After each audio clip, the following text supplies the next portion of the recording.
Thank you for joining us in this, the 10th podcast in our series, Colonies to Colossus, The Rise of a Giant. In this podcast, we'll take a look at the founding and development of South Carolina. Originally, North Carolina and South Carolina were one colony, but the proprietors who owned the colony formally divided it into two colonies in 1712. We'll talk more about North Carolina in a future podcast. The word Carolina is the English version of the Latin word for Charles. King Charles I named it after himself in the charter first granting the land to Sir Robert Heath in 1629. South Carolina was the first English colony planted south of Virginia, and like Virginia, it developed a plantation society and economy which produced enormous wealth for those who owned the plantations. But there was a dark underside to this wealth equation, for no other colony relied so heavily on slave labor. Charleston was the capital of South Carolina and was the only large town to be built in the southern colonies. Unique factors made South Carolina's backcountry turbulent and prone to spasms of violence. It's no surprise that when the War of Independence came to South Carolina, the colony erupted into brutal violence. On a lighter side, South Carolina was probably the site of the first golf course in North America. As early as the 1520s, just a few decades after Columbus's voyages, the Spanish attempted to set up settlements in the area of what we call South Carolina today. The Spaniards called the region Santa Elena. Both the English and the French had already sent expeditions to explore the area, and they might have some claims on the region. It's probably one of the reasons Spain was so anxious to set up settlements there. One by one, the Spanish settlements were either destroyed or failed for one reason or another, and even a colony of French Huguenots, these were French Protestants fleeing persecution in France, settled there. When the Spanish discovered the French Huguenots, they attacked the settlement and summarily executed the French settlers. During the 1580s, the English were particularly aggressive in their privateering and piracy efforts against the Spanish. Most notable among these was Sir Francis Drake. He plundered and raided Spanish possessions throughout the Caribbean and Central America, and even sacked Spanish settlements in Florida. After this time, Spain really made very limited efforts at trying to colonize north of Florida, and the area between Spanish Florida and English Virginia became kind of a no man's land. It was a very long coastline, a good place for pirates and privateers to hide out. Although Spain had been fairly aggressive early on in exploring the areas today that are part of the United States, relatively speaking, Spain's efforts to set up colonies and settlements north of Mexico were very limited. Occasionally missions would pop up here and there in what is today the southern United States, and eventually the Spanish set up a string of missions along the California coast, but these were too little too late. Compared to what Spain had set up in Mexico and South America, their efforts in North America were really quite minor. Probably one of the reasons for this is the fact that they didn't find precious metals north of Mexico that would provide them the kind of wealth they were looking for. The first English attempt to colonize the area of South Carolina came in the late 1620s.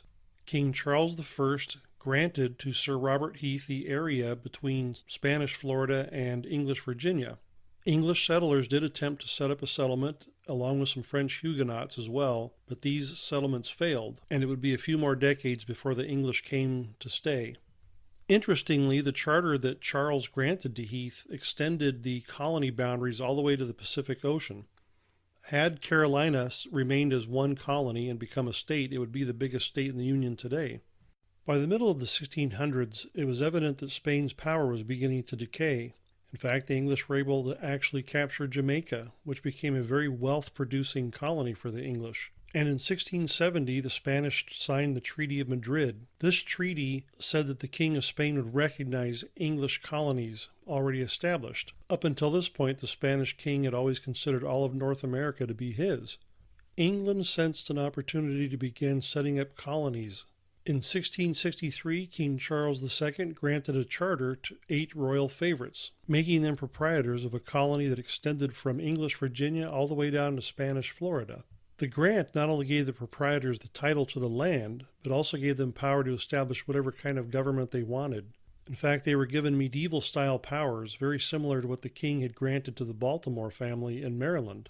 But in order to attract settlers, the proprietors had to be careful. They couldn't be heavy-handed. And at this point in English history, Englishmen were accustomed to being represented in some kind of parliament or national assembly. In 1669, the proprietors established the fundamental constitutions of Carolina.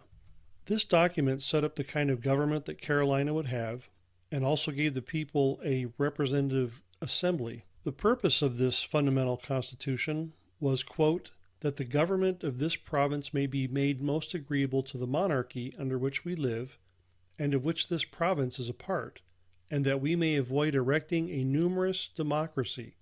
This last jab at democracy was probably the proprietor's way of wanting to avoid what had happened in Massachusetts Bay Colony. The Anglican Church, or Church of England, was made the official church of the colony, but other churches were tolerated. This is very opposite of what was happening in New England. In New England, Puritanism was the official religion of each of those colonies, except for Rhode Island, yet those colonies had no official church. But here in South Carolina, and this was somewhat characteristic of the southern colonies, the Anglican Church was the official church, even though other religions were tolerated. South Carolina's economy revolved around agricultural pursuits. This was reinforced by the fact that so many people who had come to Carolina were Englishmen that had already previously settled in the Caribbean, so they were used to a plantation climate. Because the palm tree grows in South Carolina, it was assumed that South Carolina was on the same latitude as the Garden of Eden, and the proprietors had hoped to produce rare items that would be worth a lot of money, things like almonds and ginger and silk. Even though some Englishmen thought that South Carolina was on the same latitude as the Garden of Eden, some of them complained about the heat, how hot it was during so many months of the year. In fact, one colonist complained, saying, "This country is certainly the piss pot of the world." So not everyone was happy to be there. While they tried many agricultural things, the two agricultural staples that earned the colony the most money, and for which the colony became the most famous and specialized in, were rice and indigo. Now we all know what rice is, but indigo was a dye made from a blue flower that grew in South Carolina, and it was a very expensive and a valuable commodity to have. Both rice and indigo made enormous profits for the plantation owners that could raise them. South Carolina relied on slavery more than any other colony.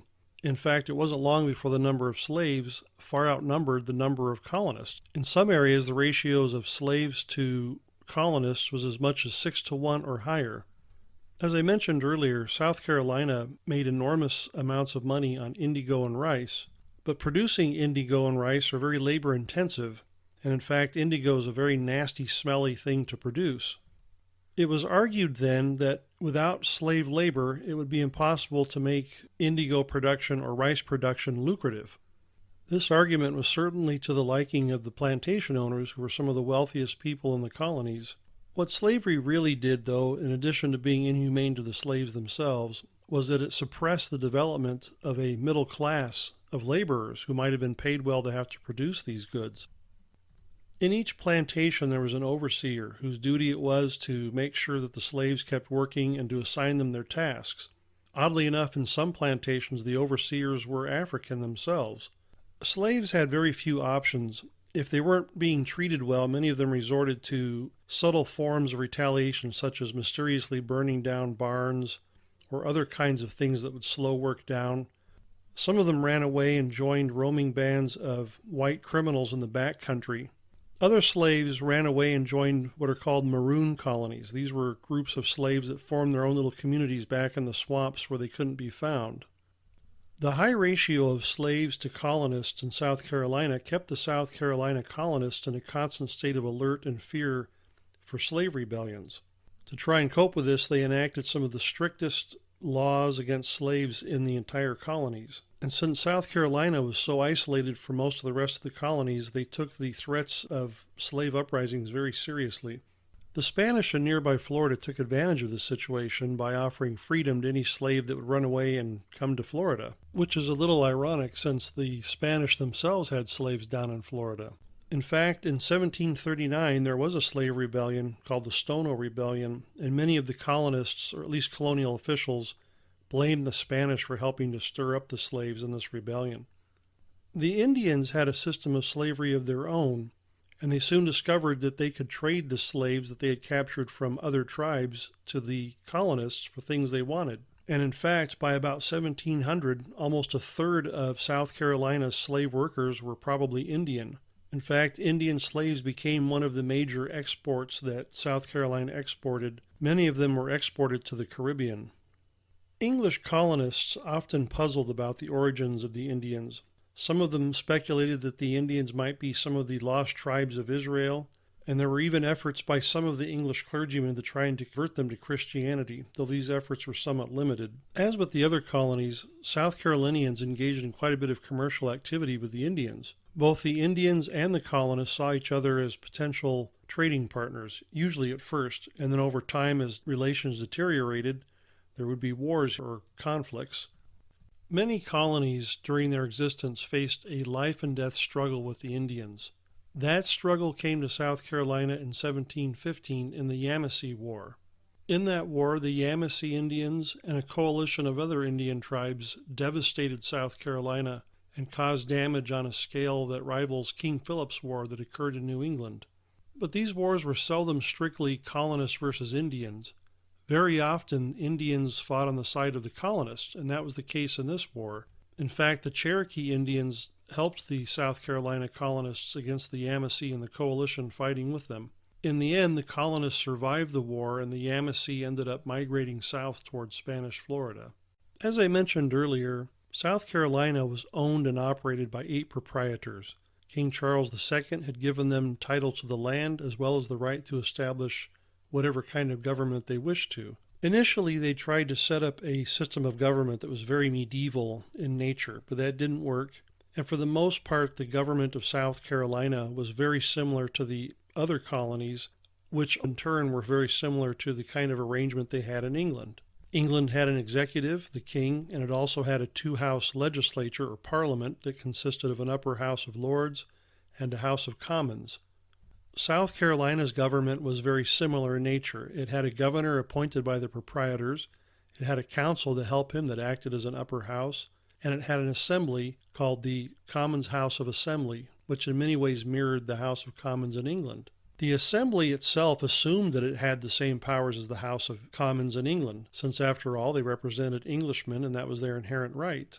It didn't take long for the assembly to start having conflicts not only with the governors that the proprietors chose, but also with the proprietors themselves. South Carolina was a tense place often. It was an isolated colony. South Carolinians worried about their large slave population, and their close proximity to the Spanish in Florida kept them tense and on edge. Sometimes those tensions boiled over in the form of resentment towards the proprietors. Naturally, the people of the colony would side with the assembly, since that was the only part of the government that they actually elected or had any say in choosing. In 1719, the assembly essentially took control of the colony, announced that in the name of the people they were doing so. They rejected the governor the proprietors set, and then they appointed their own governor and petitioned the king to make South Carolina a royal colony. For the next 10 years, there was some uncertainty as to what would happen, but the situation resolved itself in 1729 when the king purchased most of the rights from most of the proprietors and converted South Carolina into a royal colony. This meant that the king would now appoint the governor and would directly oversee the colony's affairs. There would no longer be proprietors overseeing it. These events are interesting in several aspects. The Assembly's actions in this situation is very similar to what the House of Commons did in the 1640s, just after the English Civil War. It's also very similar to what the Assembly would do in the 1770s, just as independence was in the making. One of the things that was unique to South Carolina was the failure of the colonial government to provide local government to the inhabitants of the back country as they expanded westward. This meant that if you had court proceedings or needed to record property documents, you may have to make a long trek into Charleston. It also meant that there were no county courthouses or local sheriffs to enforce the law or to do many of the other important services that local communities need. By 1760, 3/4 of the population of the colony lived in the back country, and it was a back country already tense with concerns about Indian wars. In response to this situation, back country men took matters into their own hands and formed groups called regulators. Regulators went around the back country rounding up outlaws and dispensing pretty rude and sometimes crude justice. This did help solve some of the problem, but one wonders how many innocent people were also brought to justice. They were so upset with the colonial government that they actually threatened to march on Charleston. Given the situation, the regulators probably did some good in ordering the backcountry. It was about the best they could do given the circumstances. During the 1760s, South Carolina sided with the other colonies in opposing British measures such as the stamp tax. One of the events during this time that kept tensions high between the mother country and South Carolina has come to be known as the Wilkes Affair. John Wilkes was an English politician. He had been elected as a member of the English Parliament. He was also extremely critical of the British government. In fact, he was so critical that he was eventually thrown in jail for seditious libel. Wilkes had friends in England who wanted to help him by setting up an account to help with his legal expenses and other necessaries. It was kind of an early GoFundMe account. Many colonists felt sympathetic towards Wilkes, and the Assembly of South Carolina actually donated 1,500 pounds of public money to this fund. This was a huge insult to the British government, and the king sent instructions to the royal governor in South Carolina to not let this happen again and to try and get the South Carolina Assembly to see the error of their ways. The conflict that ensued paralyzed the politics of the colony right up until the War of Independence. As tensions mounted between the mother country and the colonies, South Carolina went about removing royal authority from her colony in almost identical ways that the other colonies had done. The Assembly simply changed itself into a provincial Congress, and this provincial Congress, with its committees, ended up taking control of the state and its militia and county governments. Because the Assembly was really the only popular branch of the government elected, it usually had the sympathy and affection of the people, so they supported this, pretty much as they had done in all the other colonies. And in September of 1775, the last royally appointed governor fled the colony of South Carolina to the safety of a British warship waiting in the harbor. At this point, the colonists had virtually taken over control of their colony, and royal government had come to an end. In March of 1776, South Carolina adopted its first state constitution, and John Rutledge, who would later become Supreme Court Chief Justice of the United States, was elected as the first president of an independent South Carolina. In 1780, the British were able to capture Charleston. Charleston was originally called Charlestown after the king, but it was changed to Charleston, which is what it remains today. And along with it, they captured 5,500 Continentals and militia who were under the command of General Lincoln. This remains one of the biggest disasters in American military history, even to today.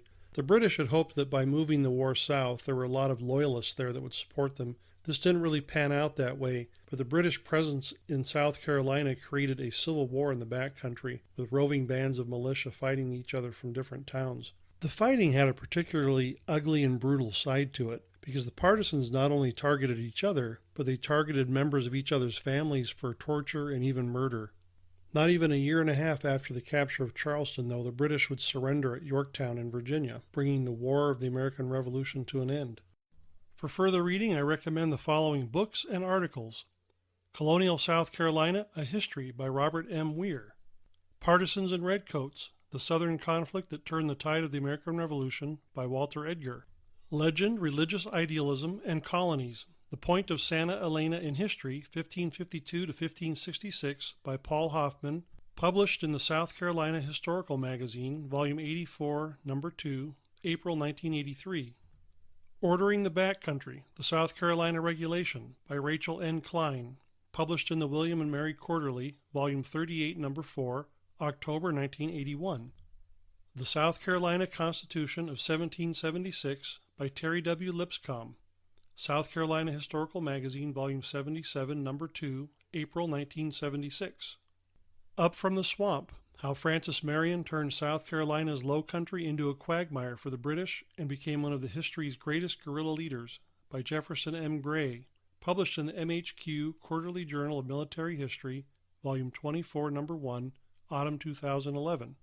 And The Rhetoric of Revenge, Atrocity and Identity in the Revolutionary Carolinas by Ben Rubin, published in the Journal of Backcountry Studies, Volume 5, Number 5, Fall 2010.